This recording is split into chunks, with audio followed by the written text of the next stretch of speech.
Hello everyone, how you are doing? Today we will study chapter 2 of civics, diversity and discrimination. It's nice, simple and easy chapter, so let's start. How are people different? There are many things that make us what we are, how we live, eat and celebrate, the languages we speak, the clothes we wear and the religion we practice. All of these things are influenced by the geography and the history of a place. The world is full of diversity. जब chapter का नाम ही diversity and discrimination है तो first question ये arise होता है कि how are people different. ऐसी बहुत सी चीज़ें हैं जिनमें डाइवर्सिटी होती है, जैसे लोग या हम कैसे रहते हैं, क्या खाते हैं, कैसे कपड़े पहनते हैं, कौन सी लैंग्वेज बोलते हैं और कौन सा रिलीजन फॉलो करते हैं। These all things are influenced by the history and the geography of a place. ये हम ऑलरेडी पिछले चैप्टर में डिटेल में डिस्कस कर चुके हैं, लेकिन हम इतनी डाइवर्सिटी की बात कर रहे हैं तो is India really diverse? Let's see some glimpses of India's diversity. There are 8 major religions in the world. Every single one of them is practiced in India. We have more than 1600 languages that are people's mother tongues and more than 100 dance forms. पूरे world में around 8 major religions हैं और India में ये सारे के सारे 8 रिलीजन्स प्रेजेंट हैं. That is how diverse is the Indian religions are. दूसरा फैक्ट है कि इंडिया में अराउंड 1600 ऐसी लैंग्वेजेस हैं जो लोगों की मदर टंग है, जो यहीं को बिलोंग करती हैं, और 100 से भी ज़्यादा डांस फॉर्म्स हैं. Now it is clear from these facts that India is a diverse land and it is important to study diversity. But this diversity is not always celebrated. इसको काफ़ी बार एक अच्छी चीज़ नहीं भी माना जाता है और इसकी इम्पोर्टेंस को भी एक्नॉलेज नहीं किया जाता है. वाई? ऐसा क्यों होता है? Because we feel safe and secure with people who are similar to us, and in other portion we may find the people who are different from us are strange and unfamiliar. जो हमारे जैसे हैं उनके साथ हम safe और secure feel करते हैं, और जो हमसे डिफरेंट है उनको हम स्ट्रेंज और अनफेमिलियर समझते हैं. तो ऐसे सिचुएशन में लोग कैसे रिएक्ट करते हैं? They do not understand why they are different from others. तो वो कैसे रिएक्ट करते हैं? वो दूसरों के बारे में एक ओपिनियन बना लेते हैं और एटीट्यूड बना लेते हैं और उसी को वो फॉलो करते हैं, जो कि एक अच्छी चीज़ नहीं है, which is not a good thing. इसी से हमें एक नया टर्म मिलता है जिसे हम कहते हैं prejudice. When our opinion about certain people are always negative, then these become prejudice that we carry about them. जब हमारा किसी के बारे में ओपिनियन हमेशा नेगेटिव होता है तो उसको प्रिजुडाइज कहा जाता है. Now what is prejudice? To जज अदर पीपल नेगेटिवली और see them as inferior. How does it arise? When we think that only one particular way is the best and right way to do things, we often end up not respecting others. पर ये prejudice आता कहाँ से? जब हमें ये लगता है कि किसी की भी चीज़ को करने का तरीका सिर्फ एक है और वही बेस्ट है जो हम कर रहे हैं, then we often end up what not respecting others. People can be prejudiced about many things: other people's religious beliefs, the color of their skin, region, language, clothes, etc. Prejudice may also result in hatred, which is not good for anybody. When we are not open to others, people's ideas, their opinions, the way they're doing things, then we develop prejudice against them. और prejudice किसी भी चीज़ के against हो सकता है, दूसरों की religious beliefs के बारे में, उनकी कलर स्किन के बारे में, उनकी लैंग्वेज के बारे में, एट्सेट्रा. कभी कभी प्रेजुडाइज हेट में भी बदल जाता है, जो अच्छी बात नहीं है किसी के लिए भी. For example, if we think English is the best language and other languages are not important, we are judging these other languages negatively. As a result, we might not respect people who speak languages other than English. हम सोचते हैं कि English सबसे अच्छी language है in comparison to other languages, और दूसरी language को हम नेगेटिवली ले लेते हैं. इसका रिजल्ट क्या होता है कि हम दूसरी भाषा बोलने वाले लोगों की ज़्यादा रिस्पेक्ट नहीं करते in comparison to the people who speak English. When prejudice develops in its full form, it leads to stereotype. जब प्रेजुडाइज अपनी चरम सीमा पर होती है तो वह स्टीरियोटाइप को बढ़ावा देती है. Now what is stereotype? A person is fixed into a particular image is called stereotype. जब किसी भी व्यक्ति को एक पर्टिकुलर इमेज में फिक्स कर दिया जाता है या उसकी इमेज फिक्स कर दी जाती है या बिकॉज ऑफ प्रेजुडाइज फिक्स हो जाती है तो वह स्टीरियोटाइप कहलाती है. An example of this stereotype can be in society where boys are considered superior to girls. If we take an example, for example don't cry you are a boy, तो ऐसा काफ़ी बार लड़कों से हमारे सोसाइटी में कहा जाता है कि अगर आप रो रहे हैं तो दैट इज़ योर वीकनेस, है ना, and crying is not for you, it is only for girls. So ultimately boys ये बिलीव कर लेते हैं कि क्राइंग जो है it's a sign of weakness and they teach themselves not to cry. और बड़े होने पर उनको रोने में शर्म आने लगती है एंड दे बिलीव कि लड़की और लड़कियों को इसी तरह से होना चाहिए. Similarly there are some traits which are specially for boys and there are some other traits that are only belong to girls. पर ऐसा नहीं होना चाहिए. जब हम बड़े हो रहे होते हैं तो इस टाइप के स्टेटमेंट्स हमें एक पर्टिकुलर या फिक्स इमेज में बांध देते हैं as boys and girls, then it is called stereotype. People can stereotype others on any basis: country, religion, race, economic background, etc. लोग किसी भी बेसिस पे स्टीरियोटाइप फिक्स कर सकते हैं, caste, religion, language, etcetera, anything. Stereotypes fit large number of people into only one pattern or type. Stereotype का मतलब होता है कि बहुत सारे लोगों को किसी एक ही इमेज में फिट किया कर देना. अगर ये इस कम्युनिटी के हैं, इस इकोनॉमिक बैकग्राउंड के हैं, तो ये ऐसे ही होंगे. इस तरह की सोच रखना स्टीरियोटाइपिंग कहलाती है. Stereotypes stop us from looking at each person as a unique individual with his or her own special qualities and skills that are different from others. अब stereotypes क्या करते हैं? They stop us from looking at each person as a unique individual. हम उनकी special qualities और skills को ignore कर देते हैं और इनको एक कॉमन पैटर्न और टाइप का हिस्सा बना देते हैं. That is not good. A new dawn. Many people do not accept the branded stereotypes. They express their displeasures.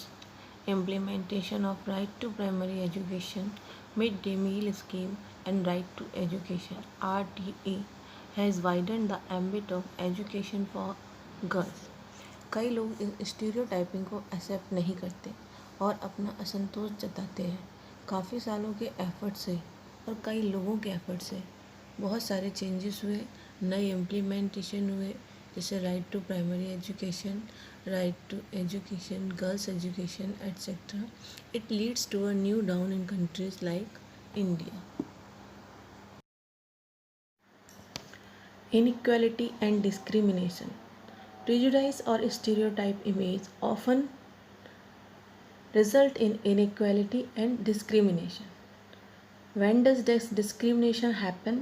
When people act on their prejudices and stereotypes. Prejudice और stereotype से एक और चीज़ जन्म लेती है, वो है inequality and discrimination. Discrimination is based on prejudice. Now question arises, when does it happen? When people act on their prejudices and stereotypes. Then the answer is that कि जब लोग अपने prejudice और stereotypes पर act करते हैं तो वह discrimination कहलाता है.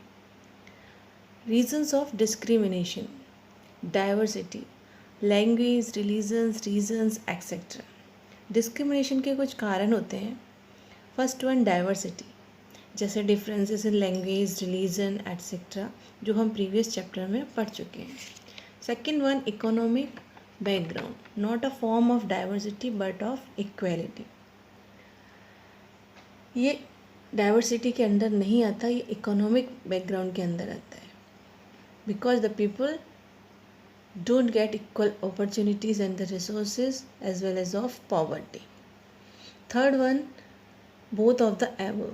दे may be poor and may be belong to a sideline group like tribals, etc.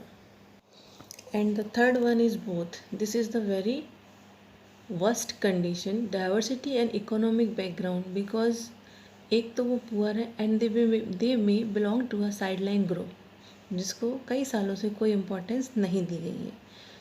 For example tribals, people belonging to some economic background reasons. Now this is clear कि यदि किसी रीज़न या ग्रुप की progress नहीं हुई है तो it doesn't mean that they don't want to get the progress. In simple mean कि गरीबी या बराबर सुविधाएं ना मिलने की वजह से वे पीछे रह गए. Work may also be a source of discrimination. Certain kinds of works are valued more than others, while some other tasks are considered menial, impure, or less important. In olden times, people took up work based on their castes. It means work and profession can also be based on discrimination. पूरे world में कई ऐसे काम हैं जो दूसरे कामों से ज़्यादा वैल्यूड होते हैं, इम्पॉर्टेंट होते हैं, और ऐसे बहुत सारे काम हैं जिनको छोटा समझा जाता है और उनको करने वालों को भी छोटा समझा जाता है और उनको कोई रिस्पेक्ट भी नहीं दी जाती. पुराने समय में लोग अपनी कास्ट के अनुसार भी वर्क डिसाइड करते थे. Some groups took up jobs which were considered menial and they were untouchables. These people preferred to call themselves Dalit. Dalit means broken. This word represents the social prejudice and discrimination they faced over the years. इसमें से कुछ लोग menial jobs करते थे, उनको untouchables बोला जाता था. ये लोग खुद को दलित बुलाने लग गए और दलित का मतलब होता है ब्रोकन. इट मीन्स सबसे अलग रहना. ये शब्द उन्होंने इसलिए चूज़ किया था अपने लिए because they have faced prejudice and discrimination over the years. Government call these peoples scheduled caste SC. Now the students, a brief introduction to B.R. Ambedkar's life is given in your book. So take your book in your hand with the video also. It's an important topic that you have to read. So let's start. As you can see on the screen, so you also take your book. Dr. Bhimrao Ambedkar, 1891 to 1956, was born on 14th April 1891. He is considered to be the father of the Indian Constitution and is also known as a great scholar and social worker. Dr. Bhimrao Ambedkar का जन्म 1891 14 अप्रैल को हुआ और वो 1957 में उनकी मृत्यु हुई. उनको इंडियन कॉन्स्टिट्यूशन का जनक माना जाता है and he was also great scholar and social worker. As a Dalit leader, he organized Untouchable Conference at Nagpur in 1918. So being a Dalit leader, he organized a conference for the Untouchables at Nagpur in 1918. He fought for the Dalits because he wanted to uplift them, save them from the atrocities that the higher castes were committing upon them. उन्होंने हमेशा दलितों के लिए लड़ाइयाँ लड़ी क्योंकि वो चाहते थे कि उनका स्तर समाज में ऊंचा हो. उन्होंने जो समाज में अच्छे हायर कास्ट के लोग थे उनके बैड बिहेवियर से उनको बचाने के लिए. ही ऑर्गेनाइज अ सत्याग्रह इन दिसंबर 1927. उन्होंने एक और सत्याग्रह भी ऑर्गेनाइज किया दिसंबर 1927 में. He was the first person from their caste to complete his college education and proceed to England to become lawyer. अपनी कास्ट के वो पहले व्यक्ति थे जिसने कॉलेज एजुकेशन पूरी की और उसके बाद लॉयर बनने के लिए इंग्लैंड भी गए. He encouraged his people to send their children to school, to take on good jobs at responsible posts so that they could break free of the chains of casteism. वो हमेशा अपनी cast के लोगों को encourage करते थे कि वो अपने बच्चों को स्कूल भेजें जिससे उनकी बेहतर पढ़ाई हो सके और वो अच्छी जॉब उनको मिले और ये जो कास्टिज्म की चेन है इसको वो तोड़ सके. He made endless efforts to gain entry for the Dalits into the temples. पुराने समय में दलितों का मंदिरों में जाना मना था. इसके लिए डॉक्टर भीमराव अम्बेडकर ने बहुत एफर्ट्स किए कि दलितों को मंदिर में एंट्री मिले. Later on in life, he took up Buddhism and converted to Buddhism that treated all men and women equally. बाद के जीवन में उन्होंने बुद्धिज़्म को अपनाया और अपने धर्म को बुद्धिज़्म में चेंज किया because that Buddhism treated all man and women equally. He was elected to the Constituent Assembly from Bengal in November 1946. नवंबर 1946 में उनका इलेक्ट हुए, इट मीन्स उनका चुनाव हुआ कॉन्स्टिट्यूंट असेंबली में फ्रॉम बंगाल से. He became the chairman of the drafting committee इन 1947. उसके बाद वो एक ड्राफ्टिंग कमेटी के चेयरमैन बने in 1947. Later as the law minister in the union cabinet he did much for the upliftment of the untouchables. बाद में जब वो लॉ मिनिस्टर बने तो उन्होंने अनटचेबल्स के अपलिफ्टमेंट के लिए या समाज में उनका ऊंचा दर्जा करने के लिए या उनको अच्छी पोजीशन दिलाने के लिए काफ़ी काम किया. ही rightly believe that the Dalits had to come forward and help themselves. उनका विश्वास था कि दलितों को खुद आगे आना चाहिए और अपनी मदद खुद करनी चाहिए. They had to put a brave and united front in order to break away the bondage of casteism and help to work towards a society that gave respect to all and not just a few. वो ये मानते थे कि दलितों को खुद आगे आना चाहिए अपने काम के लिए. इसके लिए उन्होंने भी उनकी काफ़ी मदद की और ख़ुद आगे आए इस कास्टिज्म की बॉन्डेज को तोड़ने के लिए. साथ ही साथ सोसाइटी में उन लोगों की मदद करने के लिए कि लोग समाज में उनको प्रॉपर रिस्पेक्ट दें, सभी को बराबर रिस्पेक्ट दें, ना कि कुछ ही लोगों को रिस्पेक्ट दें. जब कॉन्स्टिट्यूशन बना उस समय सोसाइटी में काफ़ी कुछ चल रहा था. जैसे दलित wanted to enter in temple, peasants and tribals wanted to free from high interest rate charged by the money lenders, girls education etcetera. और इन सब का असर कॉन्स्टिट्यूशन पर होना स्वाभाविक था. फिर उस समय कॉन्स्टिट्यूशन बना. ना what is constitution? A document that laid out the rules by which the nation would function. Means it is a document जो वो सारे रूल्स कंटेन करता है जिसके बेसिस पे हमारा नेशन फंक्शन करेगा और यहाँ के सारे लॉज बनाए जाएंगे. Now the leaders who wrote the constitution wanted to remove their inequalities from society. और उस समय जो लीडर लोग थे जिन्होंने कॉन्स्टिट्यूशन लिखा या बनाया था वो समाज से इनइक्वालिटी रिमूव करना चाहते थे. The motive was equal rights and equal opportunities for all. और उनका एक ही मोटिव था, एक ही उद्देश्य था कि सभी के लिए बराबर अपॉर्चुनिटीज़ मिले, सभी को इक्वल राइट्स मिले.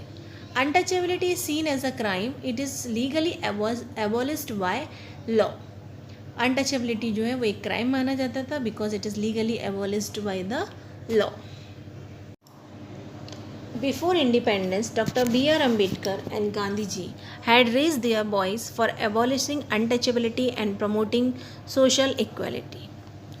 Before independence, B.R. Ambedkar and Gandhiji ने अपनी अपनी आवाज़ उठाई to remove the untouchability from the society and promoting social equality, सामाजिक समानता को बढ़ावा देना. To protect India's social group, the Constitution has given all Indians as the following rights. तो इंडिया में सोशल ग्रुप्स को प्रोटेक्ट करने के लिए कॉन्स्टिट्यूशन ने सभी इंडियंस के लिए कुछ राइट्स बनाए हैं. That are these. First one, all Indians are equal before law. No one can be denied justice और ill treated on the grounds of cast, community, gender और रिलीजन.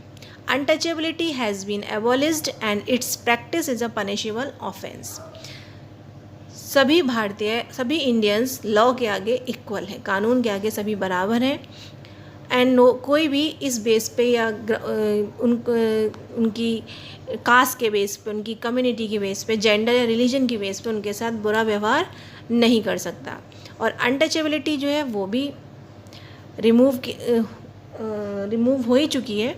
और अगर ऐसा कोई करता है अनटचेबिलिटी को लेकर या किसी को भी कास्ट, कम्युनिटी या जेंडर के रिलीजन पे लेके उनके साथ बुरा व्यवहार करता है तो ये एक ऑफेंस है, ये एक जुर्म माना जाता है, क्राइम माना जाता है. Second one, every Indian is free to live और travel anywhere with in the country. कोई भी इंडियन पूरी कंट्री में कहीं पे भी रह सकता है, कहीं पे भी ट्रैवल कर सकता है. However, freedom has to be exercised responsibly without causing any harm to others. और ये जो फ्रीडम दी गई है, ये इस फ्रीडम का कोई भी गलत फ़ायदा ना उठा जाए, ये फ्रीडम कोई किसी दूसरे को नुकसान ना पहुंचाए. Number 3, no child below the age of 14 can be force to do hazardous work. Child labour is दैज band in India. India में चाइल्ड लेबर यानी कि बाल मजदूरी पूरी तरह बैंड हो चुकी है और 14 एज से बिलो के बच्चों को कोई भी hazards it means the harmful work में फोर्सली वर्क करने के लिए फोर्स नहीं कर सकता। Every Indian has the right to follow the religion of his or her choice. अपनी चॉइस के हिसाब से हर इंडियंस को अपना रिलीजन फॉलो करने का राइट है। India is a secular country, it means that all religions are equal before the government and the law of the land. Because India is a secular country, it means all the religion are equal before the law. Next one, every community has the right to preserve and promote its own language, script and custom. It can even run schools for this purpose. सभी community को जो India में है वो अपनी language को, अपने customs को प्रमोट कर सकते हैं, उनको प्रिजर्व कर सकते हैं और इसको स्कूल्स में भी वो फॉलो कर सकते हैं। A person can move to the court of law if he or she is denied any of these rights. अगर इन राइट्स के अगेंस्ट मान लो कोई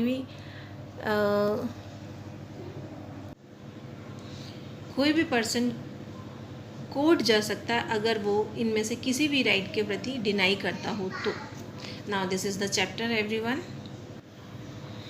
now the children, here chapter has completed. I hope you understood the chapter. So see you guys with the next video. Till then, stay safe and study well.